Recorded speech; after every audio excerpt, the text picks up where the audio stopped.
was just teaching Get a Haircut to Somebody That I Know by George Thorogood. Yeah. I've always thought that song was quite ironic. So, Yeah, you missed the point of that, Steve. Hey guys, thanks for being here for another acoustic guitar workshop. I'm Dan Dinley, founder of guitar-zoom.com, and this is my good friend Steve Stine. How are you, sir? I'm good. How are you doing? Great, man. Good. Guys, thank you for being here. We really appreciate you showing up to these live sessions that we do for you. We hope that you enjoy them. If you do, please like, share, comment, put your questions in the old chat box over there and let us know what you're thinking. If you have any questions, if you have any ideas or future topics, please let us know all of that stuff. If you'd like to be notified of when we do these, please subscribe and hit the notify button, and that way you'll get a little notice that says, hey, we're doing this and it's going to be live if you want to come and join us. If you happen to miss any of the previous sessions, we've done a lot of these. It'll be available for you on a playlist on the YouTube channel. So make sure you subscribe to the YouTube channel as well. Check out the playlist. Lots of great information there for you. If you want to learn all of this stuff, keep watching. If you want to learn how to master your acoustic guitar from start to finish, you should check out Steve's new course. It's called Acoustic Guitar by Steve Stine. Put a lot of work into it. It's a great A to Z course. Everybody gets it, loves it, and I think you might like it too. You can check that out at the old guitarzoom.com. Steve, what are we going to talk about today, my friend? I thought it would be fun to talk about just the basic setup of what a 12-bar blues is. So if somebody doesn't know what 12-bar blues means, I thought we would talk about that a little bit. We're not going to go into an hour and a half dissertation of the 12-bar blues, but we will just kind of go into the basics of what it is and how it works. So when people talk about blues, what makes blues so interesting versus other styles of music is when you say something like, when you say rock, or you say country, or you say jazz, or you say metal, you're talking about a billion different things. When you say blues, you're talking about a lot of different things too, no doubt about it. But when you say blues, the first thing that people think about is a particular chord progression or a series of chords that happens. Now, don't get me wrong. I'm not trying to make blues out to not be a kind of multifaceted style of music. There's all kinds of things to it. But people, guitar players, musicians in general, tend to find the blues a real great place to start in terms of a language to speak to each other, because if I didn't know Dan very well and he and I got together and we were going to play together and I said, hey, let's play some blues together, he's going to have, and you will too in just a little bit here, he'd have an understanding of what it is that I'm saying. If I say, let's play some rock together, it could mean a billion different things. So oftentimes when we talk about blues, we're talking about this specific kind of chord progression we refer to as a 12-bar blues or a 12-measure blues, measure and bar being the same thing. So what we're going to do is I'm going to explain to you the 12-bar blues in the simplest form. And again, you're going to be able to study far more of this in the guitar course. But you have to understand that when we talk about blues, 12-bar blues, what we're doing is we're talking about three chords that are being used together. And you've already seen these three chords in some of the other things that we've done together. For instance, we were talking about how G, C, and D in another video. Dan and I were talking about how G, C, and D are like brothers or like siblings, right? So if we think about it this way. If we were to talk about the key of a song, what the key of a song means is when you say the key of G, what you're doing is you're telling the person G is the main note. G is the main chord. I'm going to go other places, but I want to keep coming back to G. If you said I was in the key of C, C is the main note, or C is the main chord, and I'm going to go to other places, but I'm going to come back to C. Now, those other places are really important, and we can have a whole conversation just on that. But understand that if I was in the key of G, what I want to do is I want to focus on three chords. The first chord, the fourth chord, and the fifth chord. So think about it this way. In music, we have A, B, C, D, E, F, and G. Those are our notes. Okay, we don't have an H or a Q or something like that. So if I was in the key of A, and I'm making this very simple for you, so please just kind of trust me on this. So if we were in the key of A, the first note would be A. Second note would be B. The third note would be C. Fourth note D. Fifth note E. So A, B, C, D, E. The chords would also be A, B, C, D, and E. Okay? So we're not worried about B or C. What we want to do is we want to talk about the first, the fourth, and the fifth, which would be A, B, C, D, E. A, D, E. 1, 4, 5. Those three chords, A, D, and E, are the chords that make up 12-bar blues. And obviously, if you watch the video that we did on those songs that we did, those easy songs, this 1, 4, 5 is what we're talking about when Dan mentioned that. So again, don't worry about sharps and flats and majors and minors and all this other stuff. Just understand that that first and that fourth and that fifth are what we're talking about. So if I went to the guitar now and I played A and D and E, I could make a 12 measure or 12 bar sequence using those three chords. Okay? So the way the schematic is set up for 12 bar blues, I always think of it as, it's 12 measures obviously, so I think of it as groups of 4. So I have 3 different groups of 4. Okay? So just imagine this with me here. So the top group here is the first 4 measures, the middle group, next 4 measures, the bottom group, last 4 measures. So the top group there is the 1 chord for all 4 measures.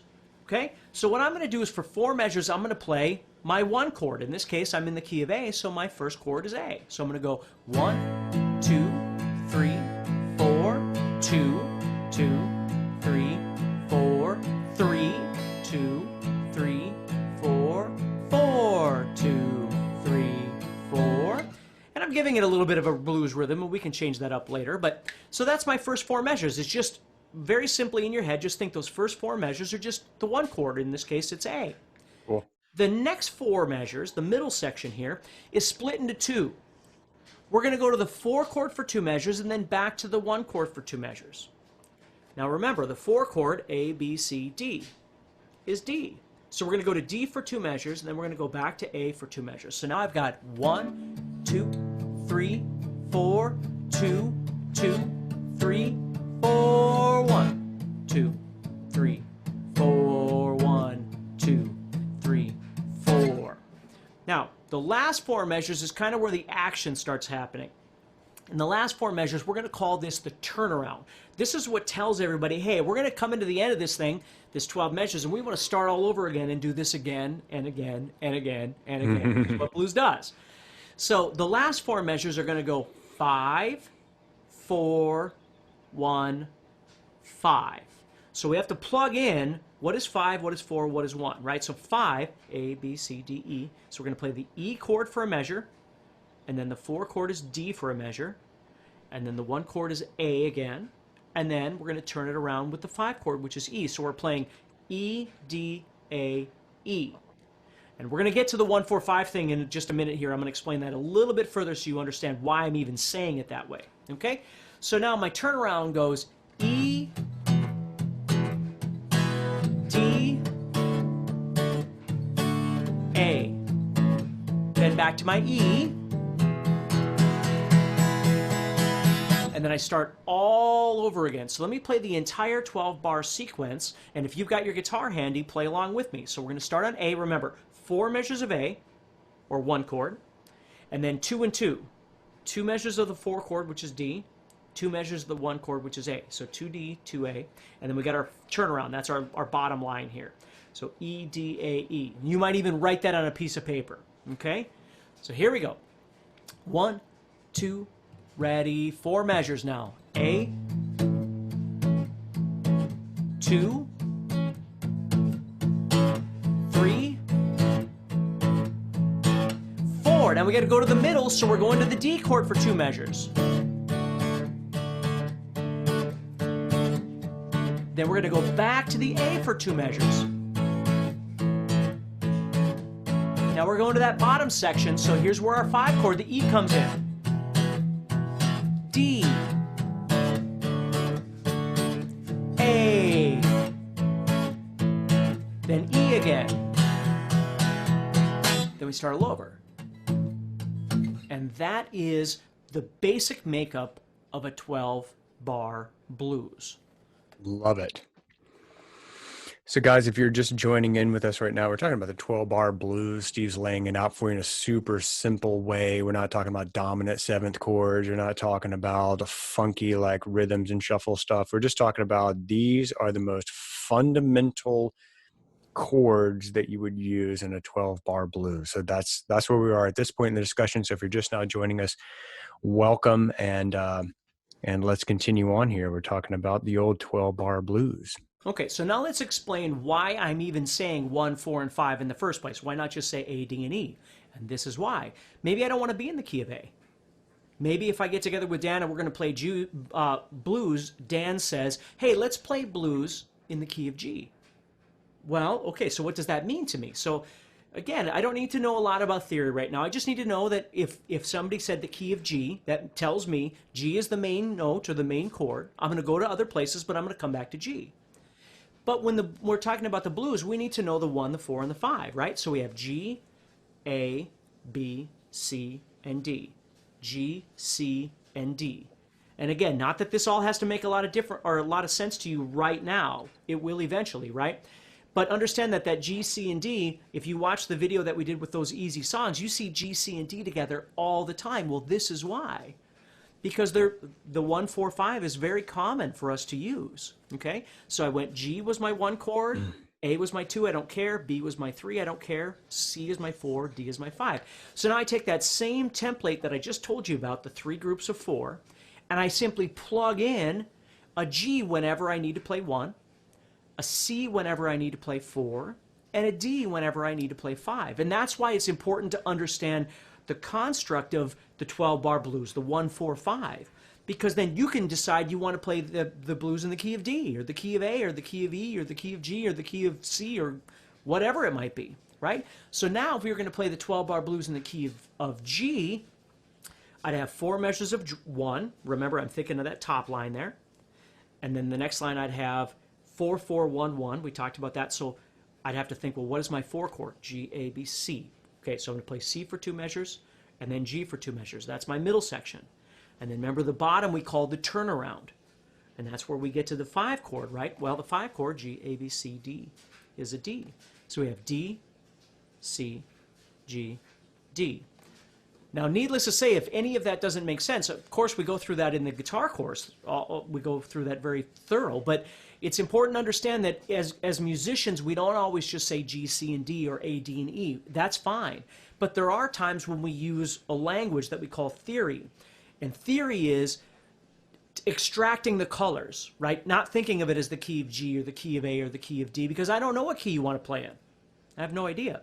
If you joined us for the capo video that we did, the capo one that we did, we talked about the reasons why someone would use a capo. And oftentimes you might use a capo to accommodate a singer, to find the right key for a singer. Well, if I was playing blues with somebody, I might have to change the key to accommodate that singer, right? I'm a guitar player. I should be able to play in lots of different keys. But that singer can only sing so low or so high, right? You're born with the voice you have. So, you know, I might be playing blues in the key of A, and then that singer says, yeah, that's a little high, so I move it to the key of G. Maybe that works better for that singer, you see? So that's why it's important to be able to think about the blues, the 12-bar blues, as 1, 4, and 5, and not just as A, D, and E or something like that. Mm-hmm. I love it, Steve. Guys, you mentioned a couple of things. I want to mention a couple of resources for you that we have. The playlist for the acoustic guitar workshop is going to be on the YouTube channel. You can watch the entire thing. A couple of things that you may or may not have seen already, if you haven't been with us for this entire series that we're doing on acoustic guitar, is ocean strumming. There's a video on there on ocean strumming, which is basically breaking out of kind of like strict strumming patterns and kind of mixing it up a little bit. Bouncing technique, where there's an entire session just on bouncing technique, which is how to change chords fast and easy. And then we did one on 10 easy songs that you can play that use 5 chords or less. And then we did one on capo, and there's several more of them that I'm not even thinking of off the top of my head, but you want to check out those on the playlist. It's called the Acoustic Guitar Workshop series that we're doing for you. And if you enjoy that series, I think you'll also enjoy Steve's course. It's called Acoustic Guitar by Steve Stine, and it's available at guitarzoom.com. Go ahead, buddy. That's it. That's all I want to talk about. It's just the basic setup of 12-bar blues. And Oh, man. 1, 4, and 5 meant, yeah. I thought we were going to go into dominant sevenths and shuffle rhythms and all that stuff. No. Just enough to get them going. Okay. Well, if Steve won't tell you, I will. If you want to make those sound a little bit more bluesy, just turn all those chords you just taught you into dominant seventh chords. If you know what that is, don't worry if you don't. But if you want to turn them into dominant sevenths, you can do the exact same thing that he just showed you and just add a 7th chord on there, and it would sound even bluesier. Okay, my friend, thank you so very much. Thank all of you for being here. Really appreciate it. We're going to do another series of videos for you. Actually, we have several. How many more of these planned out? I think 3 or 4, 2 or 1, or we're going to do some more. I think we have 1 or 2 more, I think. Okay, 1 or 2 more. We're doing an acoustic guitar workshop series for you guys. As always, thank you so much for being here. And if you want to check out the new course, it's called Acoustic Guitar by Steve Stine at guitarzoom.com. Also, hey, don't forget about the podcast. I keep forgetting to mention that. I noticed we had like 1,500 downloads of that thing recently. That's awesome. Pretty cool. Yeah, we don't even know how to tell people about it other than you should go listen to the podcast. I don't know where do you go to get a podcast? I don't know.